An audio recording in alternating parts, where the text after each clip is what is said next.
And now we move into a new batch of action for John Ryan. We start with the 12 p.m. game, John. 19th ranked Virginia Tech at number 8, North Carolina.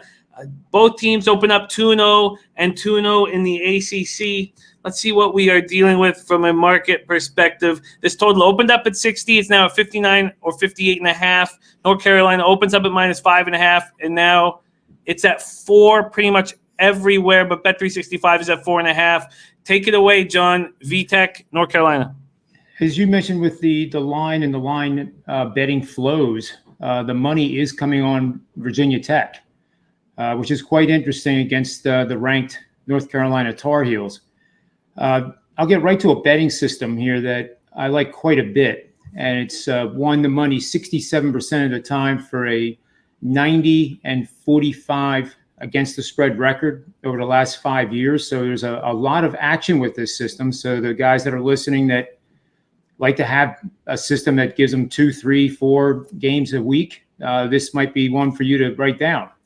So what we're going to do is we're going to play on any team, which in this case is Virginia Tech, that is an excellent rushing team, gaining 4.8 or more yards per rush, and is coming off a game where they outrushed the opponent by at least 125 yards. And they are now facing a solid rushing team in North Carolina who's averaging between 4.3 and 5 yards per rush. So it's all about the line of scrimmage, the trenches, and the power running game. And this system underscores the simple fact that I think Virginia Tech has the better ground attack. Very interesting spot. Now, on the other side of the coin here on the machine learning stuff, we always have that 28-point pivot area that I like to talk about and have talked about for, I hate to admit it, but decades. Teams that, let's say North Carolina does score 28 points, that's not going to be a good sign for the Hokies. Because I can tell you the Hokies are 4-11 the last 3 years and 1974 against the number when they've allowed 28 or more points. So we're expecting the Virginia Tech defense to play a whale of a game as well. Now, when North Carolina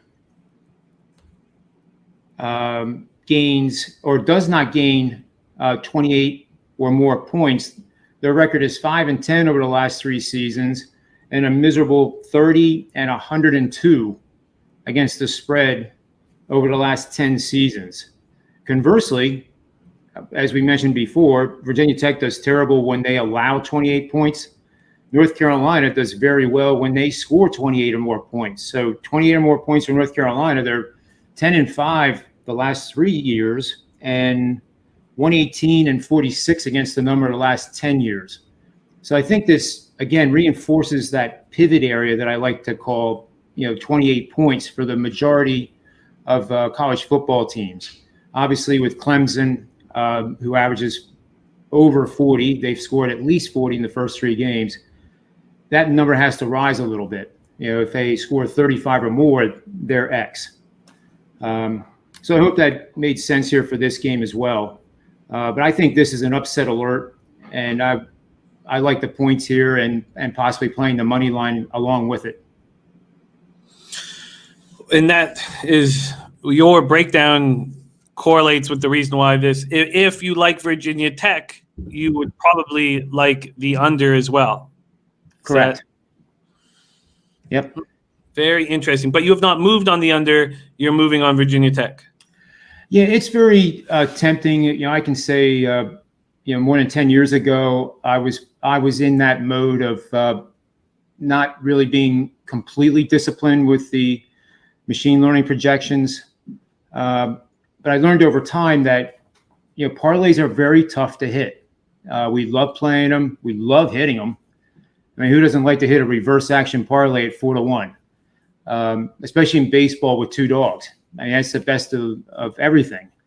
So with parlays and teasers, I've always reminded my clients and people that are new bettors now that I get a chance to meet through Twitter that The reason the casinos and the sports books offer them is because they make money off of them. And that also implies that the majority of the people who bet them lose them. There's some great parlay players out there, don't get me wrong. But if you're a new bettor, I would rather play two individual bets. In this case, Virginia Tech plus the points as a bet, and then another bet betting the under. And just avoid the parlays and the teasers whenever possible, I guess. Well, I think that's very important. There's a time to do them, and there's a time not to do them. I guess that's what I'm trying to say. Yeah. I mean, it also has to do with your bankroll too, and if you can only bet $100 or less a day, maybe you want to go for a big score, and that's up to you as the gambler to what brings you joy, because this is why we do it. It's all about bringing joy to your life. And if your bankroll is low and you want to go for a big score because that brings you joy, then go ahead and do it. If you want to succeed over a long period of time, then you need to cut that stuff out as much as possible. But I think that's great stuff. So we've got John Ryan on Virginia Tech. What did you get? Because this is a moving market right now. What did you get Virginia Tech at? I have not bet the game yet. Okay.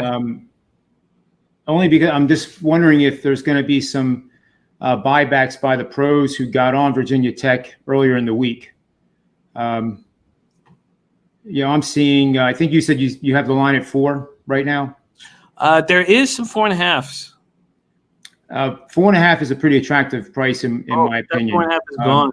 So as we talked yesterday, it's always prudent to get the best price, even if I'm confident in my analysis that Virginia Tech's going to win this game outright, and 4 doesn't matter, 4.5 doesn't matter, whatever I get. There are those times where that hook is the difference between a push, a win, or a loss. So it's always prudent to get the best price you can. Absolutely.